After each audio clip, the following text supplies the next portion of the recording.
Wait, mister, which way is home? They turned the light out, and the dark is moving in the corner.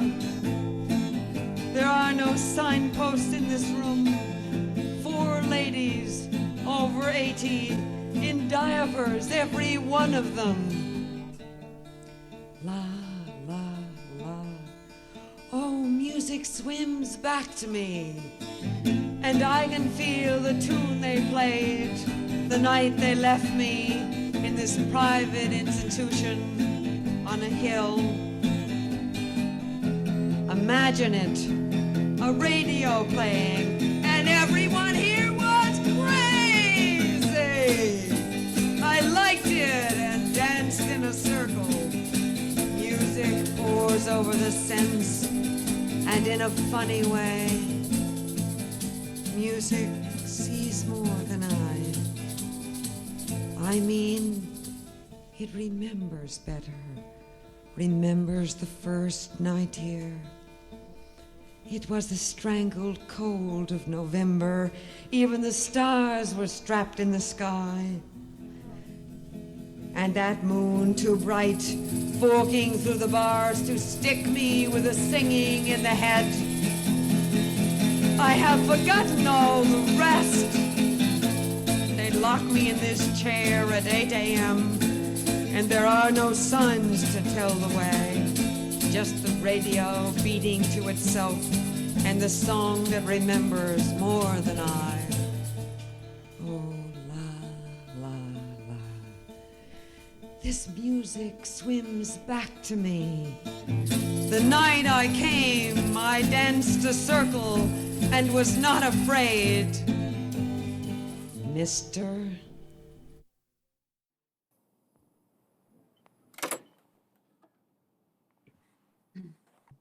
Good evening, and welcome to Anne Sexton Her Kind, an oral history conversation that seeks to amplify the lives and minds that converged to create this inimitable rock ensemble circa 1967.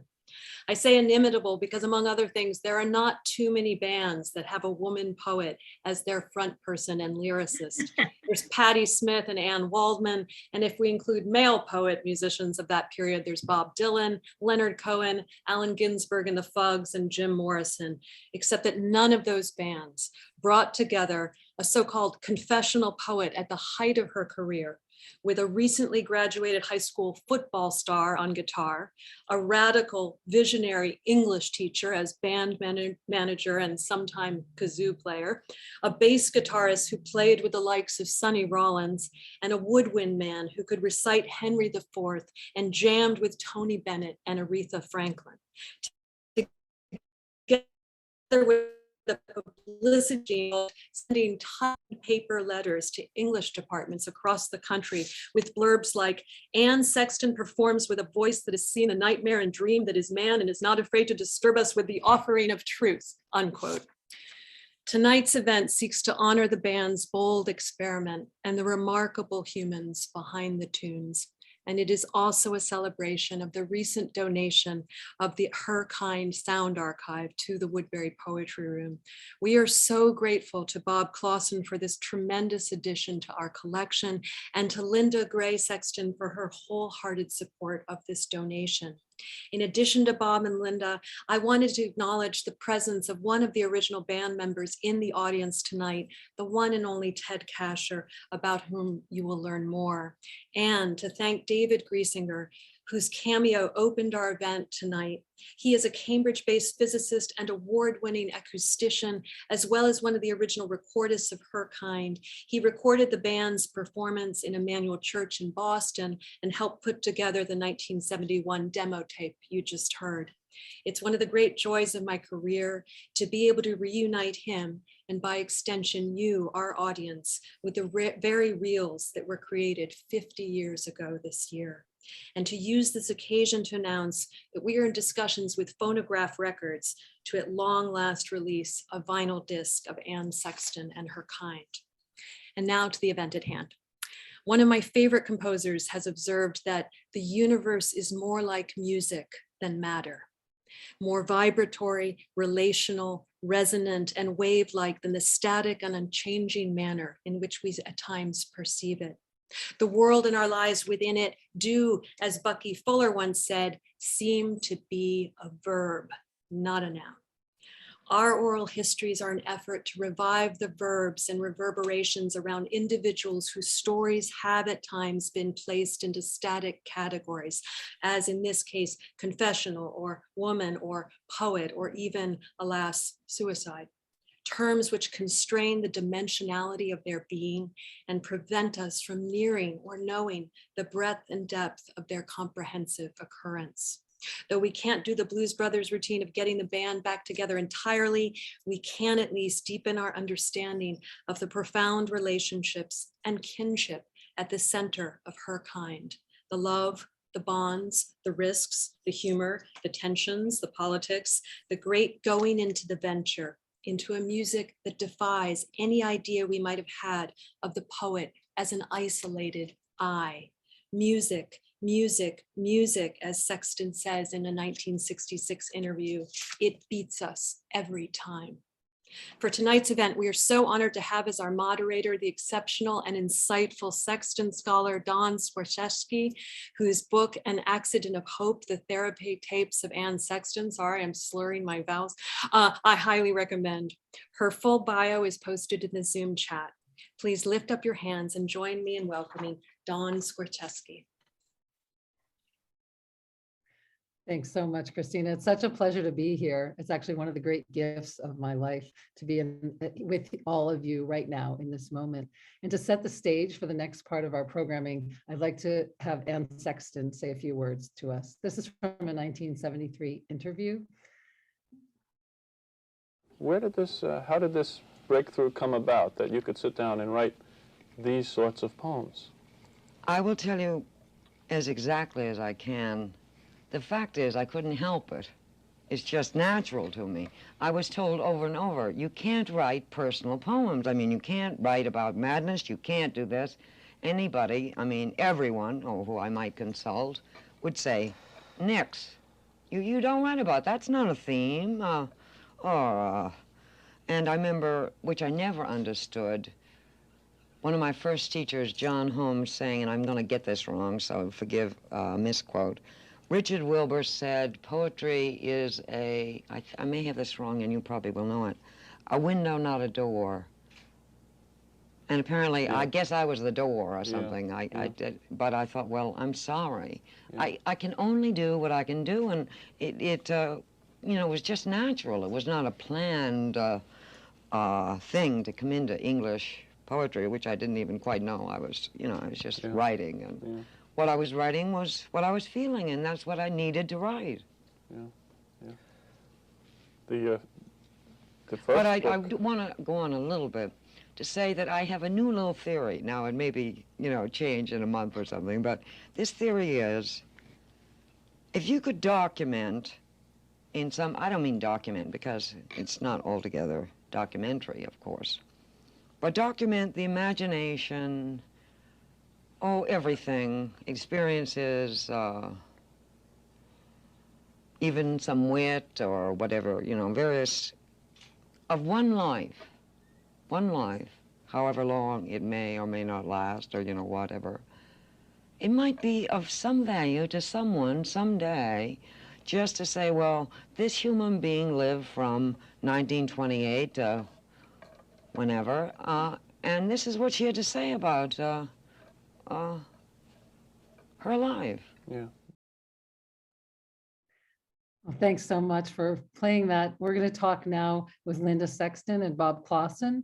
I'm going to. And the reason I chose that excerpt is to let Sexton set the stage for us for an oral history event, right? So we're documenting the life. We're documenting something that actually hasn't been well documented, to my mind, before today.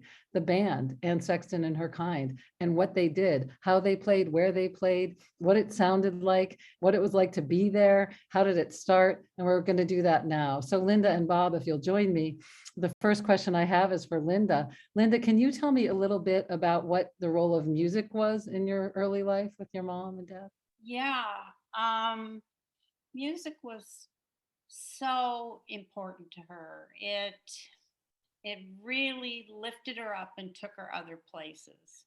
I think she says in an interview that music is better than poetry. Of course, she wasn't so musical in terms of being able to sing or play an instrument. So poetry was her music. It became her music. But we shared a lot of music as I was growing up. She took me to my violin lessons. She came to every vocal concert I gave. She was just always there, and she stole my records. I would have to go hunting for them, and she would have them downstairs in the living room, cranked up really loud so she could hear them in her writing room and just write and listen at the same time. And she had a favorite, Sally Terry singing soprano in Bachianas Brasileiras, and she just played it over and over and over again. The thing had to have had a groove worn right through the vinyl. But she was a musical person at heart, even though she really had trouble singing a note. So it really was a passion for her. It was a passion. And thanks so much, Linda. And it was a background, it sounds like, but it moved into the foreground, I think. It did. Bob. Yeah, and when It Bob did. started working with Anne, Bob, can you tell us a little bit more about that piece? Like how you met Anne Sexton and what happened next? By accident. I met her, actually I met a friend of hers in high school where I was teaching, who knew Anne. And he saw me reading a poem of hers in a review. And he said, "Do you like poetry?" And I said, "Yeah." And I was sitting there reading a poem, and he said, "Do you know that poet?" And I said, I'm getting acquainted." And then he said, "Would you like to meet her?" And I said, "No, I'd rather she read some papers that my students wrote about her." And I gave them 7 papers to take off to see her. And she returned the papers. And one of them that I'd given an A-, she had scratched through the minus with her pen and made it an A+ and said, "Your teacher's an idiot." But then she said she wanted to meet the teacher, and that's how I met her. And then next, Well, the next thing that happened was she wanted to come to a class of mine, and I thought that was just wonderful. And she came to the class, and then she came to the high school another year for a larger class because there were teachers who felt left out. And then on the 3rd year, she came to the class. She brought George Starbuck to a full auditorium. 400 students showed up during an activity period.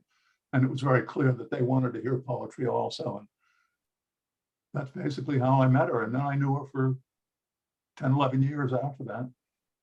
so Bob, after you met Anne Sexton and she started coming to the school, then you went together to a conference, right? Of the Teachers and Writers Collaborative down in New York. Yeah, Linda will verify this. I was practically living at the house. There were times. That's the truth. There were times when they said, "Do you want to stick around for dinner, Bob?" And there were times when I did, but I was so fascinated. And she was, I knew a lot about poetry, and she was teaching me a lot about poetry in those sessions. And we became very close friends. So at one point where I was nearing the end of my career at Weston High School, I got very dissatisfied with, never mind that part, that's negative. She said, "Do you want to go to a conference?" And it was in Long Island, and it was the first gathering, the inaugural gathering of the Teachers and Writers Collaborative. And that was a wonderful group of people. It had people like Denise Levertov and Benjamin Lamott and Grace Paley, and I met Peter Matheson there. It was just, for me, a high school teacher, to meet all these people. I was in, it was just it was like going to the best circus in the world. At that, they were trying to decide what to do vis-a-vis bringing poets into the New York City schools. And Anne always had a sharp mind for business. And she said, I think Bob and I should do a class in a suburb as a control. And we got a class at Wayland High School in what was then the town I lived in. And there we met Steve Rizzo as a student, who surprised us one day by saying, could I play some songs that I've written for Anne's poems? And he came in and sat down and played Music Swims Back to Me, Johnny Pole, and one other, I believe it was Ringing of the Bells. And we loved it. So we went back to the house. I don't know if Linda was there that day, but we talked about the possibility of putting it together and doing a whole band's worth of it. And I thought that was a good idea. And I knew Bill Davies, who was a teacher in the same school that I taught. And I said, why don't we get Bill to come over and listen to this? Steve will play and you will sing. So Bill came over on another day and Anne read, Steve played, and he liked it very much. And he said, I said, could we put together a band? And he said, I know just the guy, just the guy. I didn't know who that was then, but that was the end of that meeting. And the next meeting was with Bill and Ted Kasher. And they were the core of this group, wonderful musicians, but they were both highly literate people. Teddy, in the middle of a rehearsal, would cite Henry IV. I mean, he'd read Falstaff, and not read, just recite. He was deeply literate. And Bill was just shy of a PhD in English. And so he was a poetry lover. And they had not only the literary skill, but also the professionalism as musicians. And that became the core of the band. And what you told me when we talked, Bob, sorry to interrupt, is that you rehearsed songs to go with poems, and then you took them over to rehearse with Anne Sexton and see what she thought. Is that right? Yeah, well, you want to know about the process.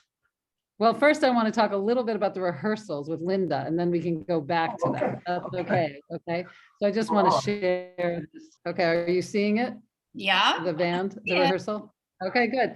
So Linda, tell us, who's that? Whose are those little heads there and what's going on? Those little heads are my best friend and me, and probably my sister is there off to the side.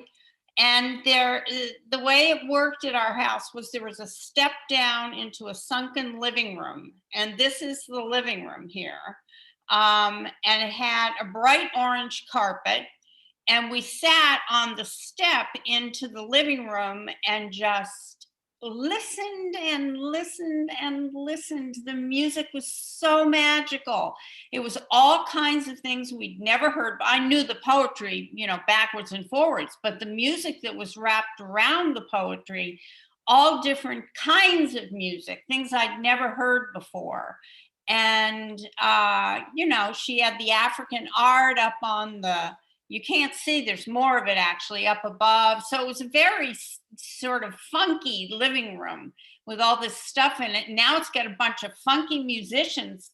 And my father, who's a pretty conservative type guy, was like, oh my God, listen to all this loud music.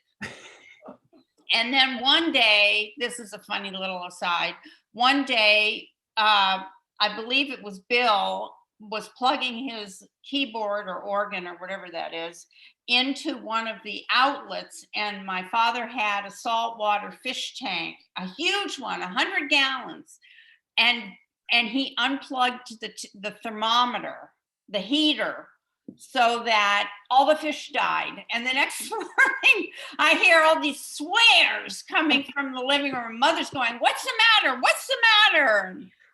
So anyway, my father was not always as enthusiastic about the group as he might have been, even though he was in general very supportive of Mother and Bob, and I think really welcomed Bob into the house. So we had such a good time. These rehearsals were like, a field day. They were incredible. And tell about you and Joy and Steve Rizzo. Oh God, Steve. Well, you can see Steve in the corner there sitting beside Mother with a guitar. And we all thought he was such a hunk. We had the biggest crushes. We were the groupies on the step, and we had the biggest crush on Steve, who didn't even glance in our direction. And Bob, is that you over on the right there with your brow furrowed a little bit? Yeah, that's my zombie pose. Oh, okay. What does that mean? And who's Why next? is it a zombie pose? Yeah, right. Well, who's next? Who's on the flute? That's Ted Fantastic. Kasher. All right, Ted might be in the audience. So hi, Ted, if you're out Ed there. is under the moniker Velma Coffee. That's his wife's name, but he's here. Okay, okay. Welcome, Ted. So nice to see you, and nice to see you in the past here too. Linda, just one more question. In the other photo I have of a rehearsal that's in the same, looks very similar. I thought it was the same day. Your mother wasn't wearing any shoes, and I was wondering, this is just like total, just like curiosity. Did she often rehearse barefoot, or did she usually wear shoes? It's a really important I question. don't remember her wearing, Okay. going barefoot that much, but I could be wrong. She wore a lot of those little loafery things. Okay. And was it an orange carpet? Did you say that?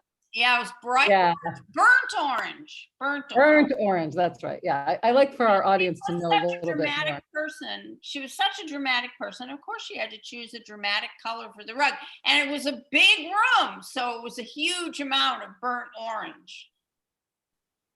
So here we have a picture of Bob and Anne Sexton. Bob, can you tell us a little bit about this picture? What's going on here? Where were you? Well, Ed and I were teaching in Wayland, and that happens to be a large piece of farmland in Wayland. I had told her that I had seen the perfect tree, and she wanted to go out and see the perfect tree. And that day we were with a young man named John Clark, who also taught at Wayland. And we went out to see the perfect tree, and John Clark took our picture. But that's the year 1967, 68, academic 68. I'm not sure at what time, but there we are. And Well, that's right. Yeah, go ahead. Go ahead, Bob.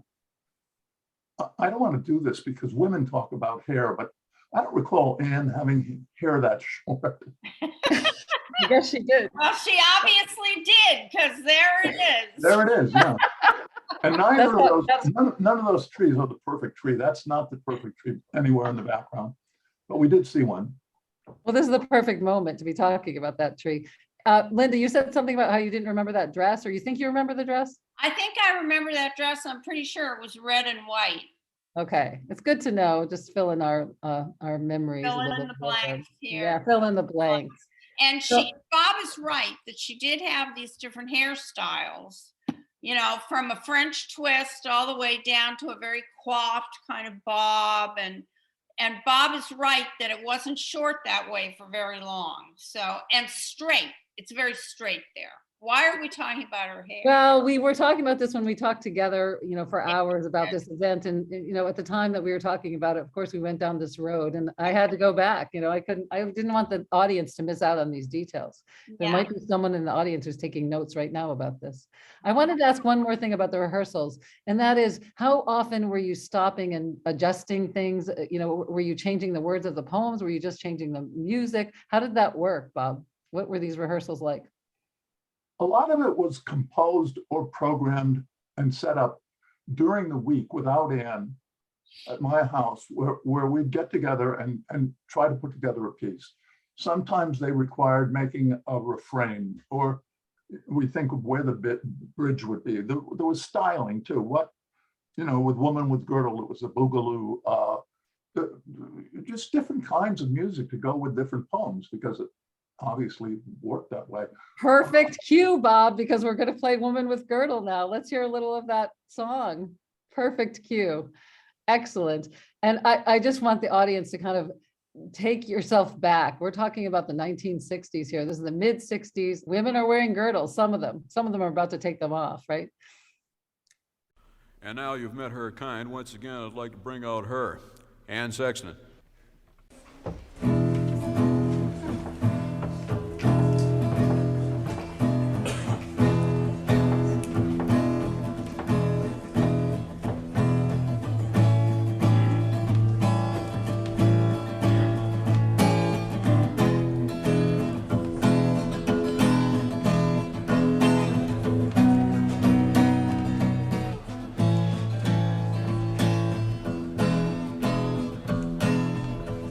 woman with girdle.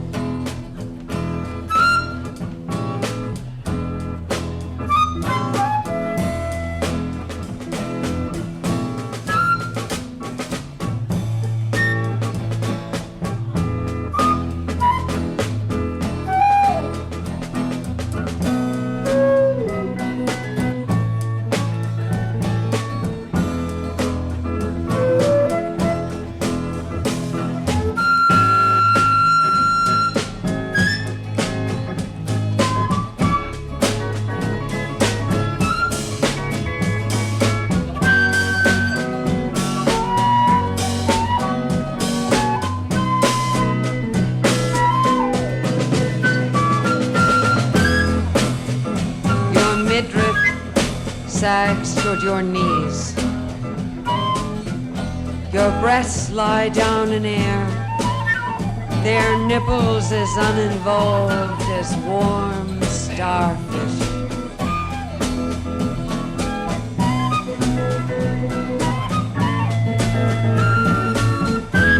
You stand in your elastic case, still not giving up the newborn and the old-born cycle. Moving, you roll down the garment, down that pink snapper and border, as your belly, soft as pudding, slops into the empty space. Down over the surgeon's careful mark, down over hips, those head cushions and mouth cushions, slow motion like a rolling pin, over crisp hairs, that amazing field that hides your genius from your patron, over thighs, thick as young pigs, over knees like saucers, over calves polished as leather, down toward feet. You pause for a moment, tying your ankles into knots.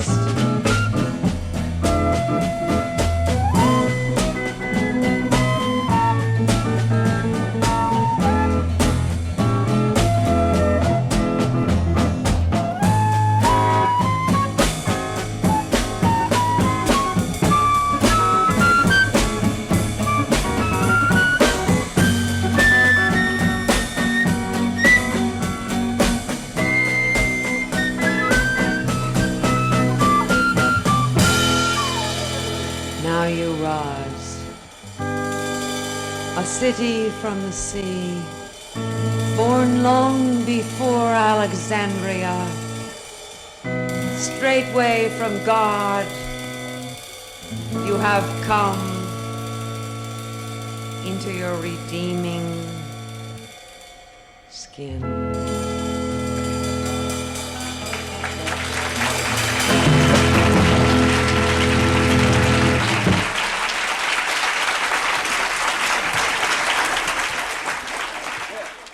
I'm going to interrupt that to say I think we should give a round of applause for Ted Kasher on the flute, right?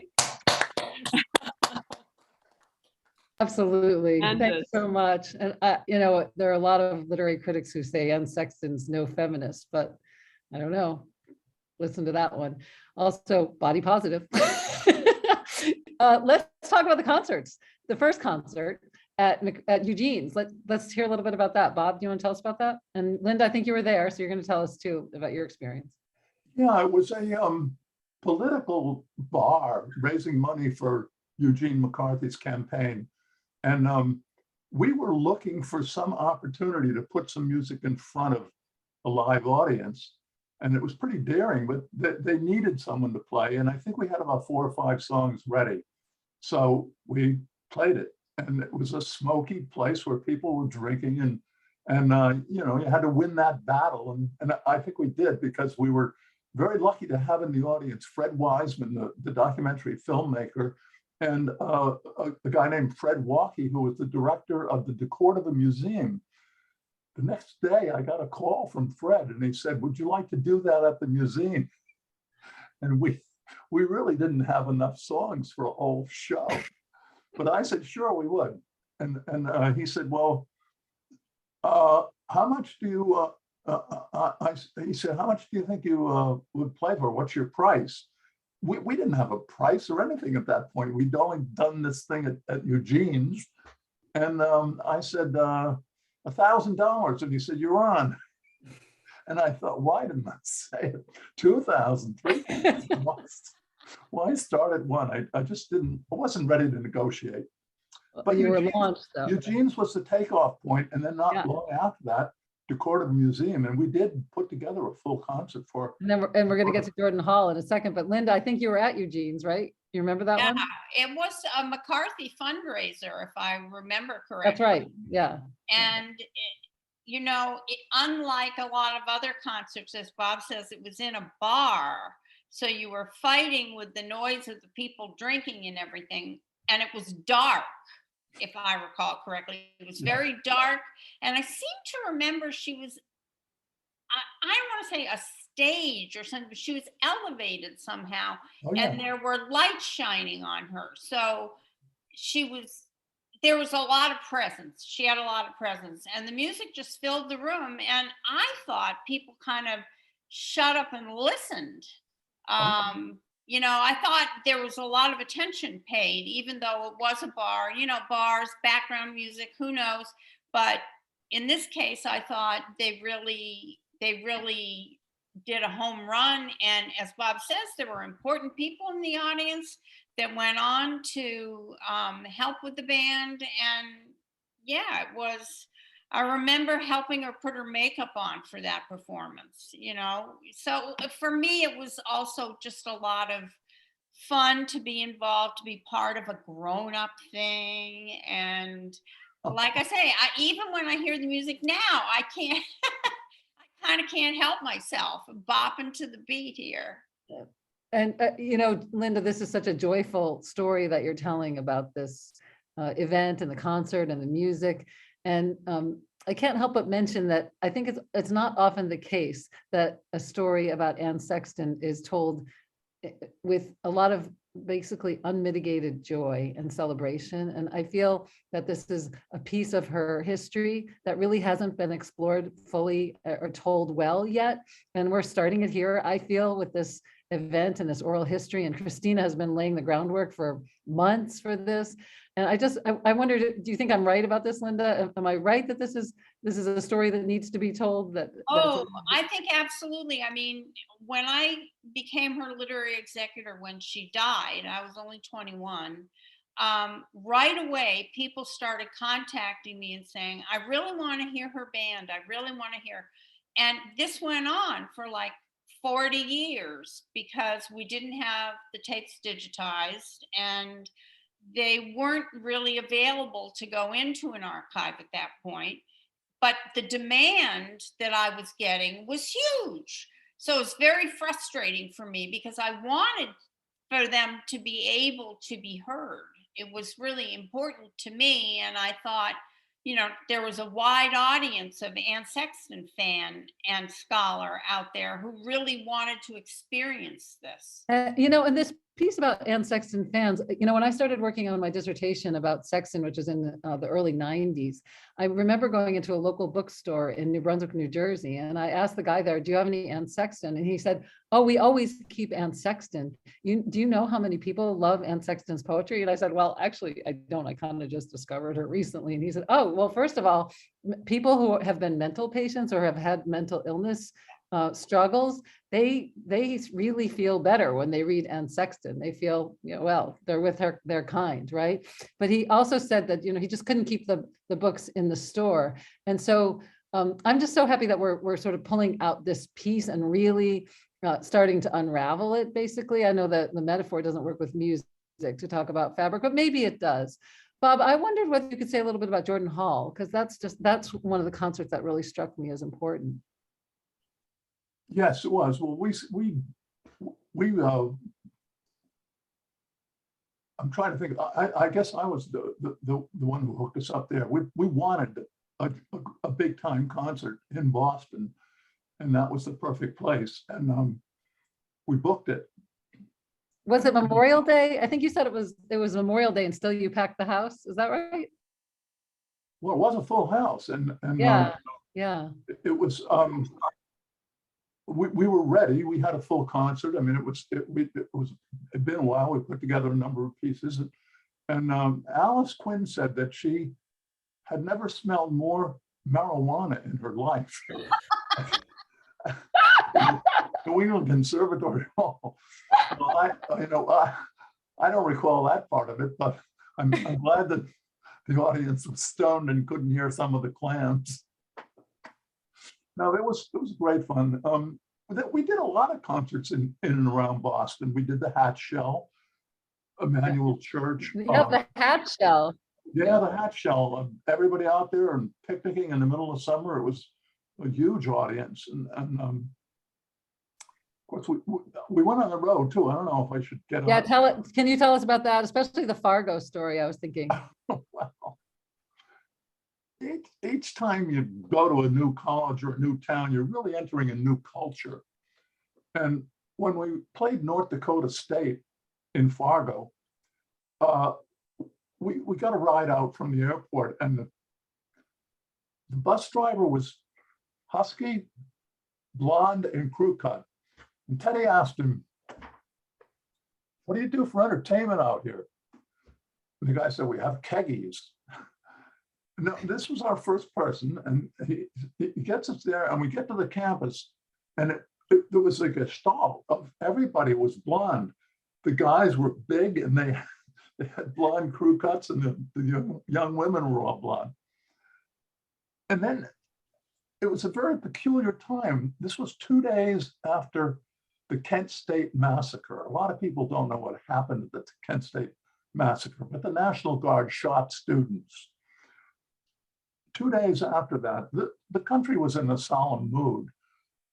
And Dick Gregory, who was an acerbic, radical comedian, wonderful, literate guy, was in the hall where we were to perform before we arrived and giving a mad, angry speech. But the students were in there, and they weren't reacting at all. They were falling asleep. It was like it never happened. And we just couldn't fathom that. Mark Levinson, who was the bass player, grabbed Steve, and they disappeared, and they joined a student rally, and there were students playing music, and they joined with them and played. And Ann and Teddy and I sat in the back steps. And when Gregory was done, we were ready to go in and do our sound check. And we looked in, and they were playing a Doris Day film, and there were a few people in the audience for that. And we had to wait again, and we eventually missed being able to do our sound check. But Fargo was so strange, and I think one of the best jokes I've ever heard, but nobody's going to get it.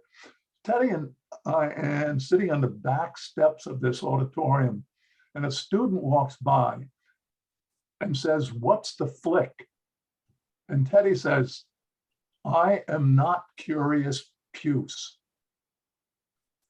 See, nobody gets the joke. But there was a famous underground film at the time called I Am Curious Yellow. Hello. And it fits so beautifully with all the Cornhuskers in there. But Bob, this gets to this question about whether Anne Sexton was a political poet, right? Because there is some argument, there are some arguments out there that she wasn't political at all, right? And this is 2 days after Kent State. And I mean, I'm just kind of curious before we play for Johnny, what was your experience? I mean, did you think of the band as having any political leanings or, interests or? Well, we started at Eugene's. I mean, Yeah, there you go. I was just wondering about that, right? You Yes. started at Eugene. yeah, I would say everybody in it was a liberal. Anne wrote a stunning poem about the My Lai massacre. Yeah. And, that was in one or two of the later concerts. And I think there might have been more if we'd gone on, because it was, she was plenty political. Not just a feminist, but, everybody that had any brains was against the Vietnam War. Do you think And that, that's what that's interject, oops. I was just curious, Bob, if you thought that her poetry had evolved at all as a result of the band, and or some of the political poetry might have emerged out of having a very different audience through the band. Would there be any case for you to think that? Or That's certainly a possibility. I mean, in the beginning, the band, the group would, and Steve mainly, would choose the poems. And later on, Anne began to say, why don't we do this one? Why don't we do this one? And she was making the first contribution, which was what she wanted to read. And she certainly wanted to read the My Lai one. We saw that and thought, holy moly, this is a very powerful poem. So that's a distinct possibility. I don't know, but. Well, let's try this. Let's play a little of the Johnny song, Johnny Pole. And as this is being queued up, I just want to say to the audience that we're going to move into the question and answer fairly soon. So those of you who want to talk, just start preparing yourselves for that. If you want to ask questions, if you want to talk about your experiences. So we're about to hear some audio. This is kind of a peace poem and a war poem all at once. It's about the Second World War, but old wars match new wars, and as we march in and out of Cambodia, we're doing the same thing. For Johnny Pole on the forgotten beach.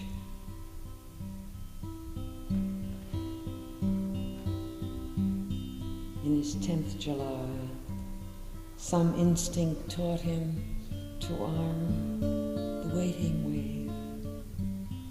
A giant where its mouth hung open. He rode on the lip that buoyed him there and buckled him under. The beach was strung with children paddling their ages in, under the glare of noon, chipping its light out. He stood up, anonymous and straight among them, between their sand pails and nursery crafts. The breakers cartwheeled in and over to puddle their toes and test their perfect skin. He was my brother, my small Johnny brother, almost 10. We flopped down upon a tower to grind the sand under us and watched the Atlantic Sea move fire like night sparklers, and lost our weight in the festival season. He dreamed, he said, to be a man designed like a balanced wave. How someday he would. Oh, thanks so much. So much to be said about that one too. Linda, I want to go back to you if I could before we turn to the question and answer. I have a couple of questions for you. One of them is about, so your mom's on the road with a band, a bunch of guys, right? And I'm just kind of wondering what I don't think this part of the story has really been told. Like, what's it like to have a mom going off, with her band, and how does that relate to the story that's been told about Anne Sexton? Because it really isn't discussed so much in the stuff we have. That's true. The band isn't discussed fully enough at all. And I think that's partly because it wasn't available to us to hear for so long. Yeah. But Yeah. I think, my mother did a lot of from the unusual to the outrageous. And so, it wasn't so weird that she was off traveling around with a bunch of other guys. That was Mother. you know, that was who she was. She did what she wanted to do. And, you know, sometimes that was hard for us. I'm sure it was hard for my dad. But we all tried to be really supportive of the things she felt passionate about. And as I said at the beginning of the program, music was something she was really genuinely passionate about. And this was her chance to sing. You see, for her, what she was doing was singing. And that was a way to shine. And that was very important to her. That reminds me of when we were talking a few days ago, you said something about your favorite songs. And I think you mentioned The Sun was one of them. It Is is. that right? Yeah. This day, yes. And she was a huge sun worshiper. She would even go off her medications before she would go on vacation because they made her sun sensitive. And she would go off, even though the doctor said, no, don't do that. She would go off because she loved lying in the sun so much. We all lay in the sun in the winter on the snowbanks, parkas, and she lay on her fur coat. And we lay there with the little reflectors in front of us and baby oil, and it was 30 degrees outside. That's fabulous. This reminds me, Bob, that I was reading the notes that the diary Sexton made when she was teaching with you. And she made these absolutely meticulous notes. And one of the notes was about a visit of the class to the pool, that you took your Wayland High School class, poetry class, to Anne Sexton's swimming pool. Is this correct? You remember this?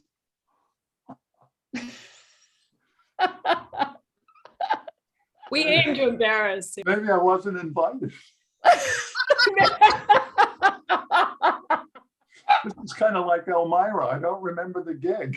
Well, it's interesting that you should mention that, because the very last concert that the band did, I think, was in Elmira, New York, at Elmira College in 1971. And I was in nursery school there at the time. So when I came upon that tape a week or so ago, I was almost in tears, to be honest. It was just such a moving thing not more to be said about that. I want to say something as we move into the question and answer about how many wonderful comments there are in the chat right now. One of which, Linda, is about how the person admires how you speak about your mother with such candor, admiration, and also not afraid to talk about the parts that are not as pretty, right? And just to say also that the story of Anne Sexton is often told as a story that leads in suicide. It's like a plot, right? It's a plot that leads to death. Well, all of our plots lead to death, actually. Her plot ended the way hers did. But I don't think that that's a productive way to think about this part of the story, as a kind of stopping on the journey towards death. That it's really a joyful period, a joyful enterprise that Anne Sexton was engaged in with the band, with you, Bob, and with the other members of the band, and also with the students at the high school. And Linda also, it was a way to share music with her daughters. Joy, I think, is in the audience tonight. Hi, Joy Sexton. So nice to have you here too in our audience out there. So I feel that we're engaged in something really important here. And I invite the audience now to join us and use the raise hand function. Those of you who might have listened to the band in person, of course, we'd love to hear from you. I know that there are some people here who are both who maybe did, and that there are also some important Sexton scholars here. I see you. If you want to talk, please, we'd love to hear from you. I also want to shout out to Amsterdam. Some people stayed up very late in Amsterdam to watch this program, and I wanted to say hello to you and invite you to say something. The Conants, love to hear from you first. Welcome. Yeah. My wife has a comment, and I don't have a question, but Anne was a very important part of my training of medical residents, because I had in my wallet her poem called Old. And Louise, tell him about how you got that poem. Well, you had cut it out of the New Yorker when it was first published some years before, and it had gotten quite dog-eared. I took my mother-in-law to a reading Anne gave at the Dedham Public Library. And my mother-in-law was in some ways a very bright woman, but also amazingly naive in some respects. And afterwards we went up to Anne, and my mother-in-law said, I wrote a poem too once. It was about worms. And how do you reply to that? So Anne didn't reply much. And I told about the poem that Loring had had in his wallet for all that time, Old, and how much it had meant to him. His birthday was coming up, and I said it would mean the world if you were to write it out for him so that he could put it on the wall. And she said, I never do that. Called me the next.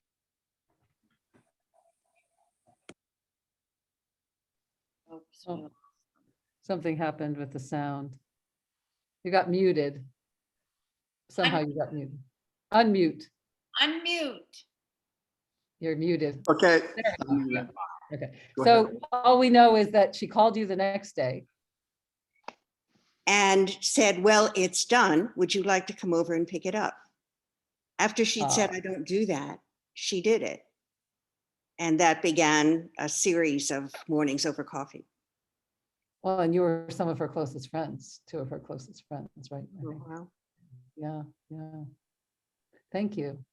Any other comments from? I think that you or touches on anyone? Anne's generosity, which was quite large. Wonderfully generous person.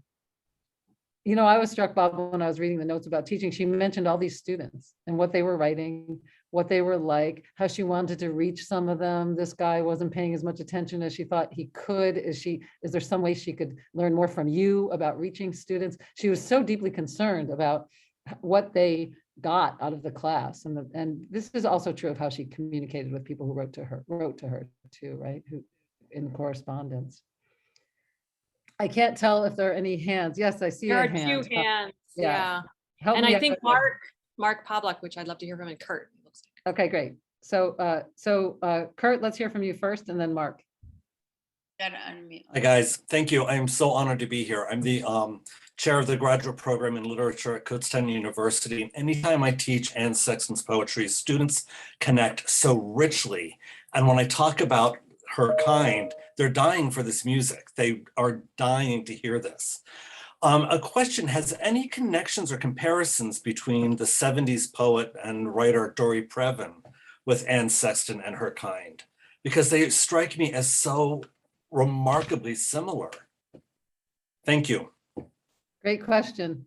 I don't have an answer. Bob, Linda, no. Yeah. No. Well, something to be. Yeah, to be we'll have done. to investigate this, Kurt. Okay, Dory Previn, look her up. She was huge in the 60s, 70s.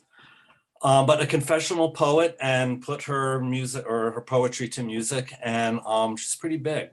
I think apparently I'm the only one who thinks that way right now. But your loneliness is your greatness. You can, this is what scholarship is all about. You tell us. Yeah, so And to be I will clear, look that's into why that. we have these events Excellent. so that And we can welcome. learn from you.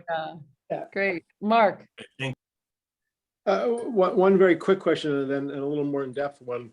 Was the poet Thomas McGrath present or made his appearance in Fargo? He was he grew up and spent much of his life in Fargo, although for a period of time he was in LA. So he may not have been back in Fargo when the performance was happening there.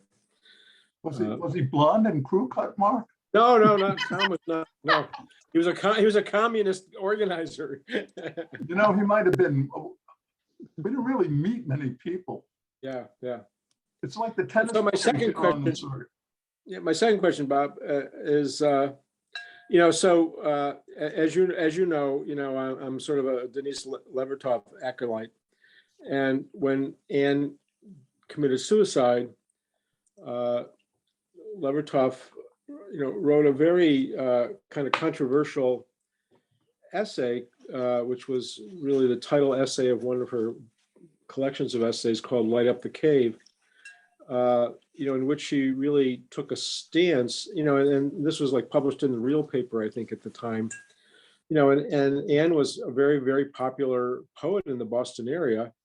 And here was Levertov, sort of kind of not taking Anne to task so much, but taking to task the kind of culture of celebratory, suicides. The poet,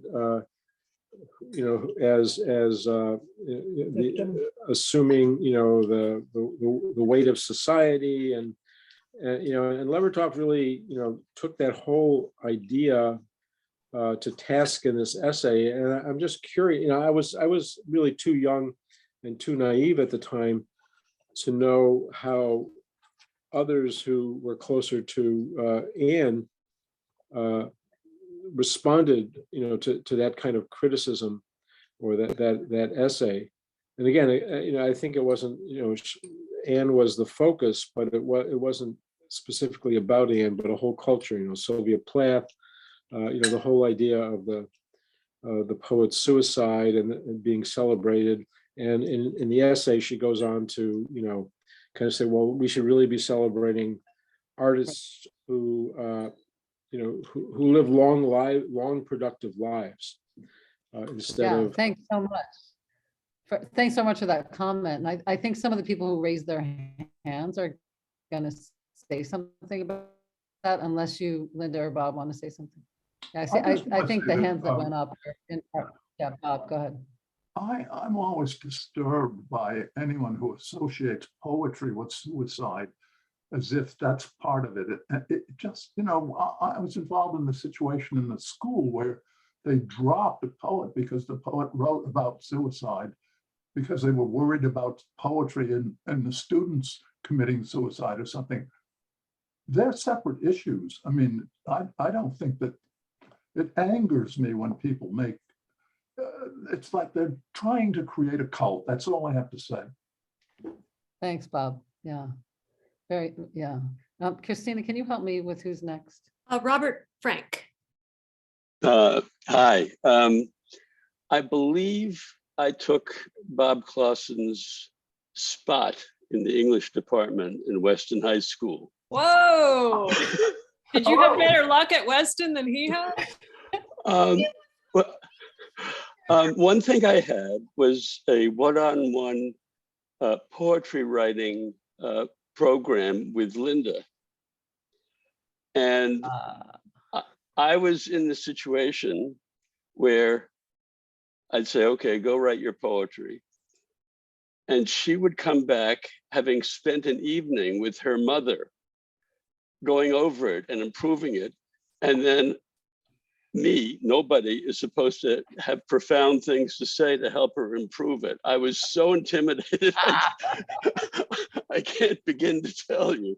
But I wondered what really went on in those sessions, Linda, when you were preparing it with your mother working with you. Well, she was a magical teacher. She was able to take what I had written, and this was true for all her students, but my personal experience was that she would look at what I had written, and this was actually reciprocal because we would spend afternoons together, each of us looking at the other's writing and making comments about it. And she listened very hard to things that even I said. Talk about feeling intimidated. But she was very gentle, but she was always very honest. And she helped me make things so much better. She taught me how to revise, and I revise to this day endlessly on every piece of writing I do. So she, by example, taught me a great deal. And then she also taught me just by, offering excellent critiques that enabled me. I'll never forget writing that canto from Dante. You gave us an assignment. It was like a final or something that we had to write in the style of Dante. We had to write our own canto. So I showed it to her and she had all these bizarre ideas. And I was like, well, gee, Mom. And she's like, no, you have to get the ants doing that. And all these incredible ideas. So she was a powerhouse, and she was a powerhouse as a teacher too. But I have to say, whatever I brought to you, you had more good things to say. Useful things. Useful. Well, that's nice of you to say. It's true. I enjoyed my seminar with you more than anything else in all of high school. Well, thank you. All right. Christina, Thank who's you, next? Robin. You? I'm next. So I wanted to say I've just been so moved working with this archive, especially as someone who is a poet, and the humility that it would take for me to start a effing band. How bold that was of her to be willing to be an amateur at that moment in her life. I've just always been moved by that. I was really interested in how the band evolved, and I guess my question is sort of how it ended, or did it end, or did it just sort of, as all things that are natural, just sort of fade away into the next form? How did the band, we say the band ended in 1971. What do we mean when we say that? Well, Anne was, I have to use the word deteriorating. She did drink a great deal. There were some forces working. I'm not sure whether it was her boredom with it or pressure from other people. I don't know what the forces were, but we reached a point where she was canceling gigs that I had already booked. And there was no way to go on and do that because it was just, killing the sale, basically.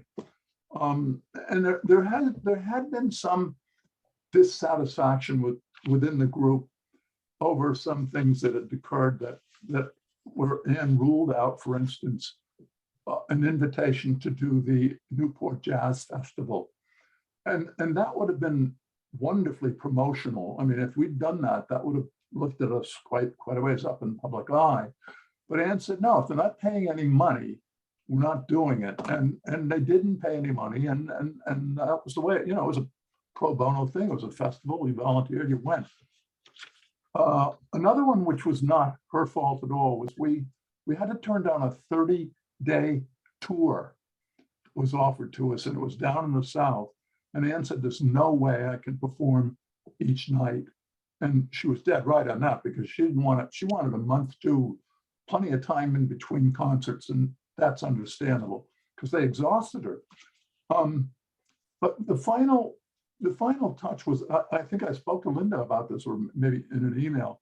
We were booked in at St. John's College in Annapolis, and Anne said, I don't want to go down there in a small plane. We've been in small planes plenty of times because there were hops from main terminals to small airports. And I said, well, we can take a van then, a bus ride. And she said, no, I don't want to do that either. So I had to cancel the concert. And the last one was at Holy Cross, which is filled with people, many priests. And she said, there's a priest out there I don't like. I don't want to do that. And we booked it. And I don't know why she didn't like the price, but that just that became intolerable for me. At that point, I said, cut it, because we couldn't go on. The last concert that we had was at Emmanuel Wheelock College.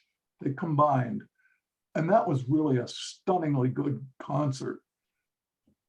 We didn't tape it. The taping costs money. The sound, any recording costs money most of the time. And people wanted within the group to be paid better. And so if you have to save money to pay people, that's the way that worked. And not taping that, and one other concert too, at Ursinus College, which was quite different and flawless. That wasn't taped either, on the grounds that we couldn't spend the money to do it. I actually think, Bob, that the very last concert was that Elmira College concert, which I think you didn't go to. You're not sure you went. It was in December of that year, and Emmanuel was in February. So I have a feeling that I might. I don't recall ever doing Elmira, and it may be that I was sick or something and didn't go, but I don't recall Elmira. And I know that Emmanuel Wheelock was the end of it all. I have distinct scenes from that. Go ahead, Linda. I think she was winding down. She was coming to the end, a little bit at a time. And she also, at the same time, was ramping up the readings because she was making a lot of money at the readings. And she began to feel increasingly as if she were prostituting herself. And she even refers in there's a piece she wrote about feeling like a prostitute up on the stage. So I kind of wonder, I never talked to her about this, but I do wonder if part of what was happening with the band was that she was desperately trying to kind of pull herself inward, and being out performing was very difficult for her at that time. It was taking something out of her that she had less and less to give. And I think that, it was something she initially loved doing, but as her life began, the walls of her life, it's like an Edgar Allan Poe story, the walls began moving in on her, and she had less and less energy and ability to go out and do these very public things. I mean, right before she died, she went and gave a reading, which was apparently a fabulous reading, but she came back, she was exhausted, she was drained, and, I'm not trying to imply that had anything to do with her death. I'm just saying it took so much out of her. And I see the ending of Her Kind as kind of a forecast of what was to come. I think that was that Goucher College reading where her students met her at the airport, or her BE students. Yeah. Another testimony to her powers as a teacher, even to the end, right? John, I think you've been waiting. Jana Colson, sorry. Hi. Hi. Jonah, my name's Jonah. Sorry, Jonah. It's Welcome. okay. This has been such a treat this evening, and just to be in your presence, Mrs. Sexton and Mr. Clawson. And I have to say, I went to Goucher College, where Anne Sexton gave her last reading in 1974, and it's recorded, and it's a wonderful reading, and I've listened to it over and over and again. So if you haven't heard that, please do. It's always haunted me. My question is, I took a class many years ago with Maxine Kumin in Provincetown, and I know they were wonderful, wonderful close friends. So my question is, how did Maxine Kumin feel about Anne Sexton and Her Kind? Did she go to the concert? Did she like it? Was she a big supporter, or was kind of like, well? What's your guess? Talk about Danny too. What do you think, Bob? You go first. No, you go first. Well, okay. Save the best for last here. I think, Anne. I thought at the time that Max was putting pressure on Anne, that the band wasn't a dignified way to perform as a poet, and that went on for quite a while until Danny Kumin, her son, wrote the music for The Little Peasant, and we played that at a concert. And after that, Max was okay with her. At least she wrote that and talked about Danny having been a member of the band, which he was sort of momentarily as a writer. It was a very good piece. We liked it and played it. It's a great piece. It's one of my favorite pieces. Yeah, he did fine. It's funny, and she does it so well. Oh, yeah. And it changed Max's mind, right? Yeah. I would say, and at the end, Max was very harsh with her about her public readings and the way she kind of interacted with the audience. And I think that's part of where Mother began to feel like she was kind of exploiting herself with the public performances, where she got up and would be very dramatic, but also very sexual and drawing people in. And I think Maxine really disapproved of that. So I can imagine her at least starting out thinking the band wasn't dignified. And then, Dan made a recording, or Dan wrote a song. So that would, I could see that might change her mind. So Linda, you know how important. Ask. I'm sorry? Oh, no, you know how important Anne Sexton is to Madonna, right? Yes. Yeah. So, Anne Sexton before her time, I'd also say. Ruth Lepson. Hi, and Hi. hello, Linda.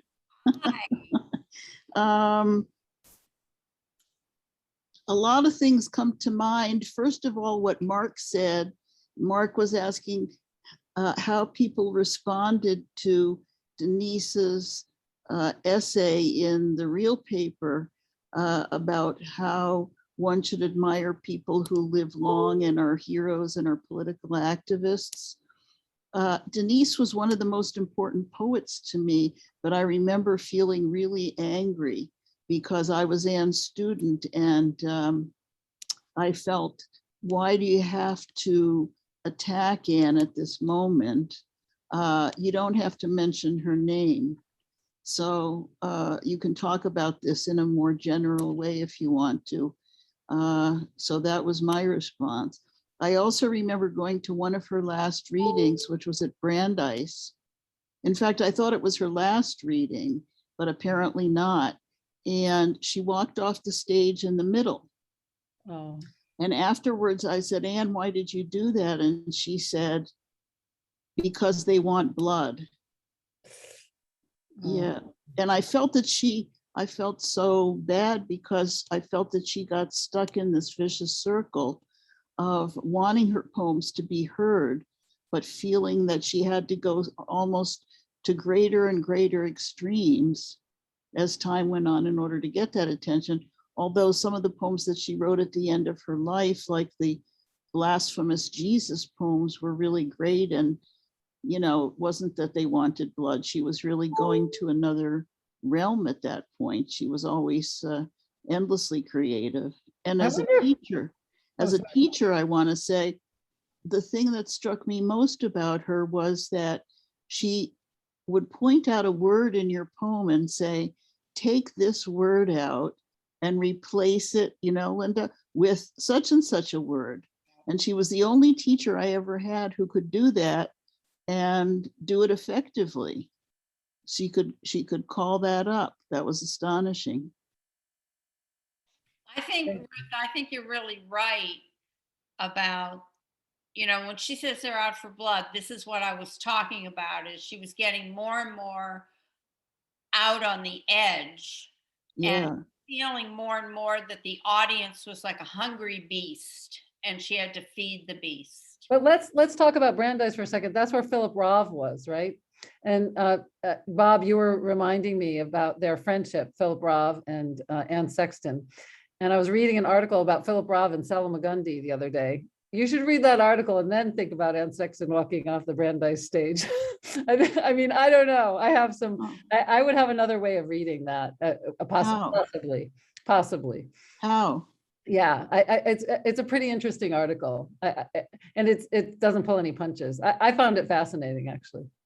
Yeah, I mean, I think as in a lot of things at the end of Sexton's life, they can be read both ways and they're almost opposite, right? So like Bob, you and I were talking about how she would begin a reading. No, Linda, you talked about this as well, sounding so drunk that you couldn't imagine her continuing. And then all of a sudden something happens and she's lucid. And this happened at the Harvard reading, is that right? Harvard reading was terrible. All my friends said to me, I didn't think she was going to be able to go on. She was so drunk. This lady was so drunk up there. How was she going to pull it together? But it was like she read a little bit of the first poem, slur, slur, slur, and then all of a sudden, up she came and she was all there. I do have an anecdote. It's not too pleasant, but it's factual. This is a history. For the Emmanuel Wheelock College concert, I was in the room where Anne was preparing. It was essentially a bathroom for students or whatever, but she was making up and drinking. And that it was brown whiskey out of a glass. And when she wasn't looking, poured some of it in the sink. Because, I was feeling this you can't get good recordings of it when people are slurring their words. But she got really angry with me and said, "You threw my drink away." And I said, "Yeah, I did. I don't think you should keep drinking." And she poured more and almost, defiantly, quite defiantly, not almost, drank it down. And then she got sick. She went into the head and vomited and came out and gave a marvelous performance because she cleared the alcohol out of her system inadvertently. But it was a scene that this was after I had decided that this is too much. It's not good for her. It's not good for us, the band or whatever. But it was this is not the best stuff to be talking about, I don't think. Well, I don't know about you guys, but I enjoyed the hell out of yeah. years, and I enjoyed all the time that I knew Anne. She was one of the most humorous, generous people that I've ever known in my life. She had a great sense of humor, a belly laugh. She had great kids, a fine husband. I mean, everything. I just enjoyed her thoroughly, and I'm very happy to have known her for those 10 years. I just don't like to dwell on the dark side, and I feel as though I'm getting sucked into it myself. And yeah, bye. I'm not going to do that. But, the question got opened up by Christina asking about why did the band go away? Yes, I understand. I understand. The truth is. And now you know the dark story behind it. Well, it's also like if we talk about the end of any band, right? Yeah. Let's talk about the end of the Beatles. Let's talk, it's not pretty. Like it's Right. not pretty. And this is a particularly ugly story. It's true. It is absolutely true. I read a beautiful article recently about addiction, and it was about addiction as a way to regulate emotions, like how people who have difficulty regulating emotions, which is a lot of people, often turn to substance. I do tonight. So I was thinking back to Anne Sexton's early childhood, right? She didn't have any help with that when she was a kid. She, in fact, had a lot of people who didn't pay much attention to her emotional world and asked her to be pretty and quiet and clean. And in the face of all of that, she wrote poetry in high school. Her mother accused her of plagiarizing that poetry, which was getting her praise. She put it away because she paid so much attention, as we often do, to the places where we come from. They're important, but they can also hurt us, right? They can damage us. And then what happened 10 years later, after she has Linda, she has a postpartum depression and a mental breakdown. She starts into therapy. Her therapist asks her, "What do you want to do with your life?" She says, "Maybe I could be a prostitute." Where'd she get that idea about that as a good life story for her? We won't talk about that right now. And then she starts writing poetry. It isn't even 10 years later when she wins the Pulitzer Prize, right? So this woman, Anne Sexton, who won the Pulitzer Prize 10 years after trying to kill herself, after giving birth and entering a psychotic depression, this woman then makes a band, right? She's in a band. She's traveling the country in a band. And the way I'd like to end tonight, the way we'd like to end is just, it's a really celebratory tune, Protestant Easter. And let's just enjoy this woman, Anne Sexton, and what she did. And also, thank you so much, Linda. Thank you so much, Bob. Thank you so much, Christina, and everyone else who helped. David, we didn't get to hear from you. You started this off. I'm sorry. I think it's a little bit late in the game. Christina, can you save me there? Is there any way to handle that? I don't know. I was going to interject, but I think you're right. We can wrap it up. I did want to just have everyone briefly do the terrific thing of unmuting their mic just to say thank you. And then we're going to play an outro tune, which is an excerpt from Protestant Easter with a slideshow for you all to watch with some great pics. So unmute your mics for 5 seconds. We're going to then mute you, but just say thank you to Linda, Bob, Dawn. Thank you. Thank you very much. Thank you. Thank you. Thank you very much.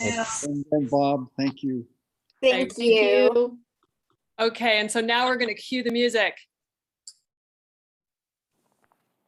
Who are we, anyhow? What do we belong to? Are we a we? I think that he rose, but I'm not quite sure. And they don't really say, singing their hallelujah in their churchy way. Jesus was on that cross. After that, they pounded nails into his hands.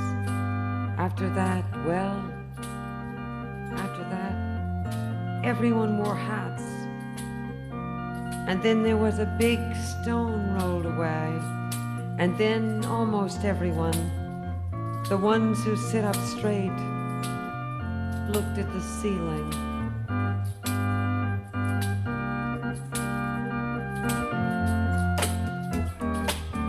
Hallelujah, they sing.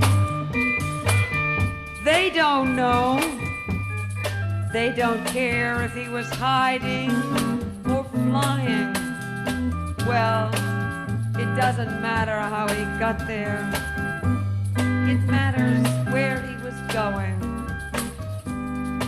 The important thing for me is that I'm wearing white gloves. I always sit straight. I keep on looking at the ceiling. And about Jesus, they couldn't be sure of it.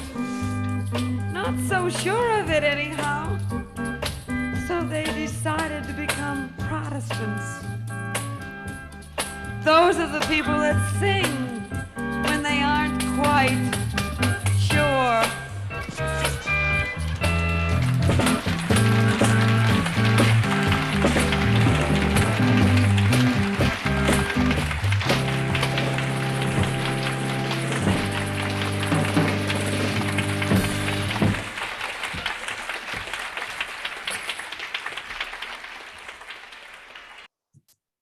We could, sorry, we didn't wrap up the slideshow, but we'll keep going. It's pretty. Sorry, I wanted you to be able to read those letters, but we will have them in the archive. Are we going to cue that day now? Did you want to play it? Oh yeah, I thought maybe we'll. Well, anybody who's left. Or from the garden. From the garden. All right, from the garden. All right, from the Which garden. one? Well, wait, from that day is 10 minutes long. All right, from the garden. But that from the garden is sung by Steve Rizzo, so it's not Anne, but it's. That's okay. Let's play from the garden. What do you think, Linda? I think Your boyfriend Steve Rizzo, or we can do that day. I'm told, or we could do both. What does the audience want?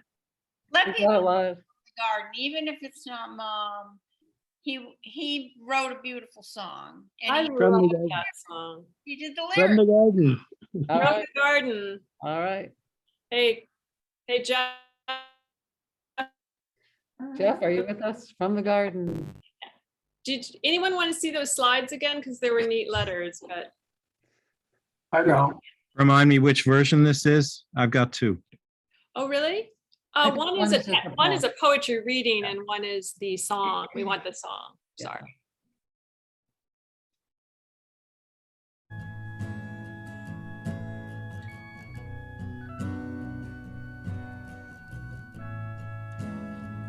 Come, my beloved, consider the lilies.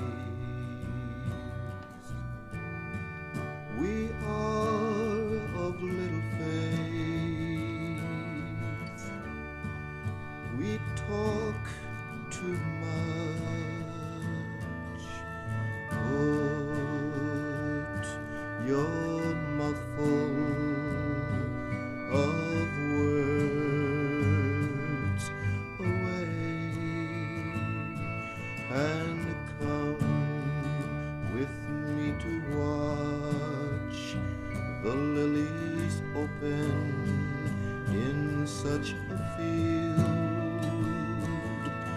growing they're like yachts, slowly steering their pedals without nurses or clouds.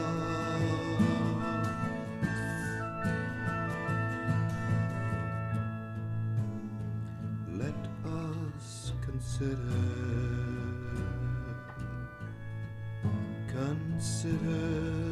the view. A house where white clouds decorate the muddy halls. Oh, put away your good words and your bad words. Spit out your words like stones.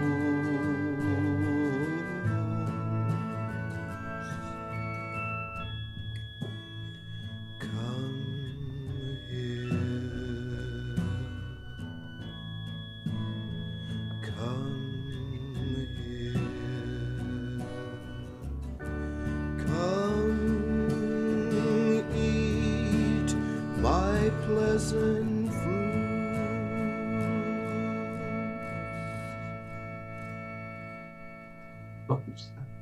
Isn't that beautiful? Oh, Yeah. we've tried to find Steve Rizzo. We reached out to a bunch of people. People have asked to see the slides again. We could just talk while we're looking at the slides. Sorry, we couldn't do it while we were showing the audio. Jeff, would you be able to put that up? But if people want to keep talking too, I did want to acknowledge Ted Kasher in the audience. I don't know if he wants to say hello, just unmute. He's the beautiful woodwind player.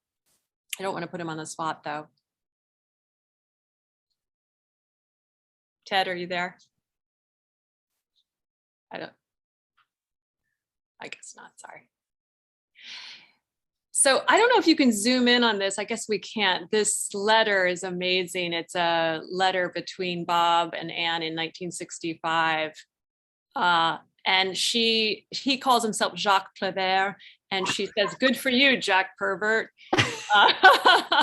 And then she said, "Punctuation never hurt anyone yet," in the side margins. She marks up his poem and sends it back. I mean, clearly you'd already established a very friendly relationship by then, but.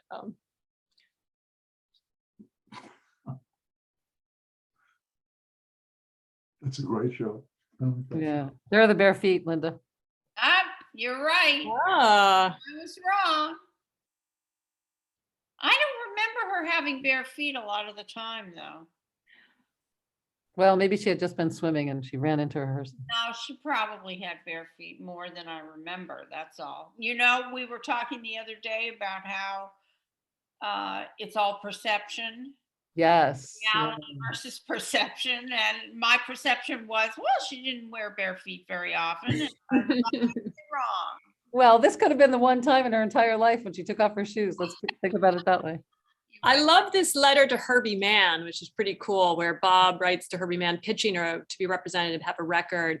And he says, you know, she's not Leonard Cohen, she's Yevtushenko. I mean, like, she's such a different comparison. But, oh, well, anyway. Hey, Linda, you said you came to the poetry room to listen to your mom's recordings. At what point in your life were you doing that? I was a freshman at Harvard. Oh, and what year, may I ask, not to? 70, I guess I came in 71 and went out in 75. Okay. Yeah. But I didn't really want, I was in the poetry room to listen to something else for a class. And I saw that there was recording there. And I kind of went, because I didn't know there was going to be a recording there.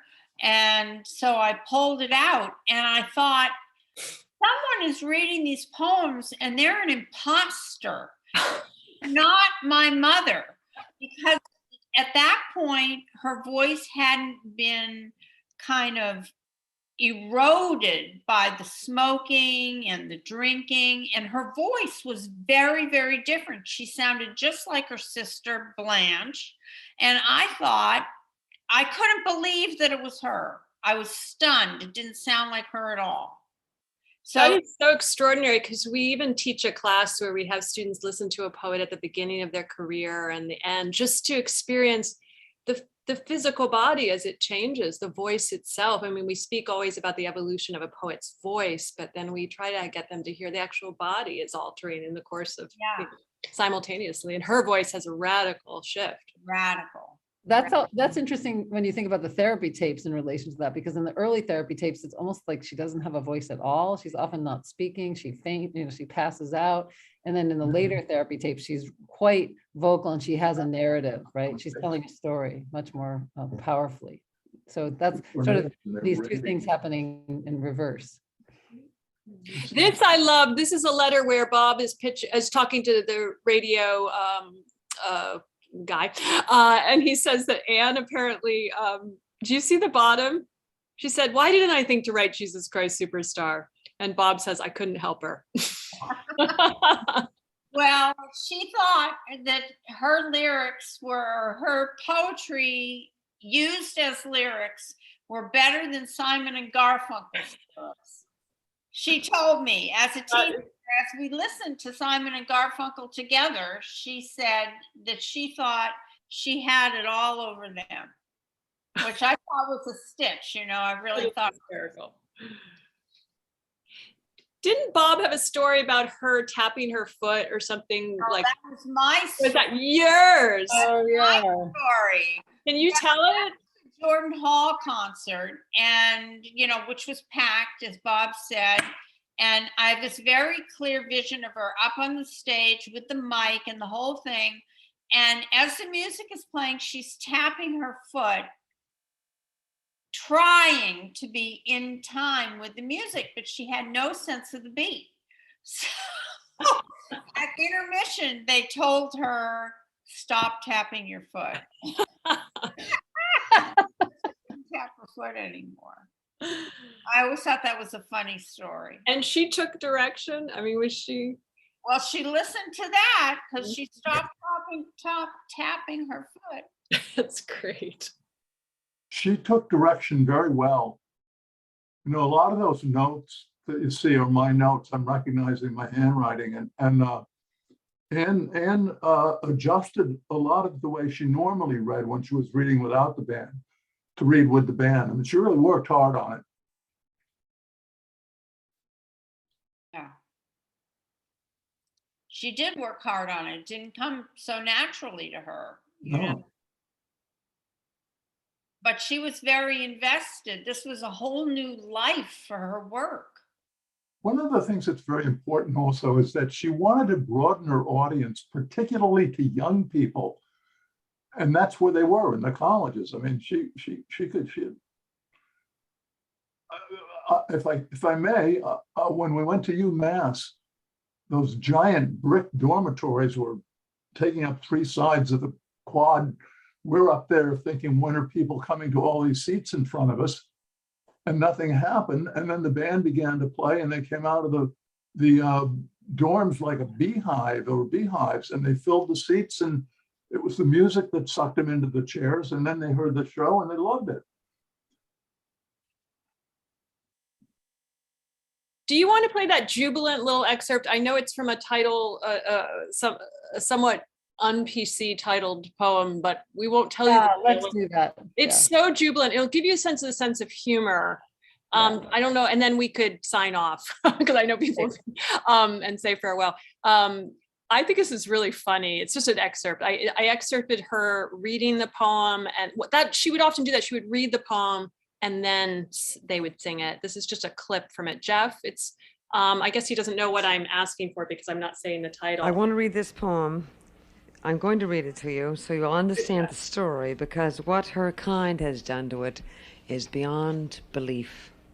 My doctor, the comedian, I called you every time and made you laugh yourself when I wrote this silly rhyme. Each time I give lectures or gather in the grants, you send me off to boarding school in training pants.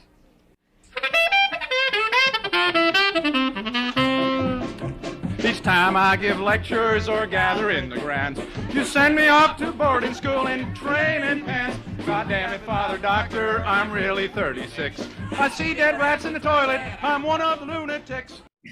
Sorry, I just wanted to give you a clip from... I'll never gather in the grants in the same way again. But I just love the full musical range that you all had, Bob, too. I mean, I think that was so remarkable. I mean, you kind of combined blues, you had folk revival stuff going, you had country. Fusion jazz. And jazz. How shall we ever end this? Dawn, I look to you. Linda, do you want a last word? I want to thank everyone for being here and making it possible for us to have an audience for this wonderful band. And finally, we have the tapes. Finally, we have the ability to give her a new voice.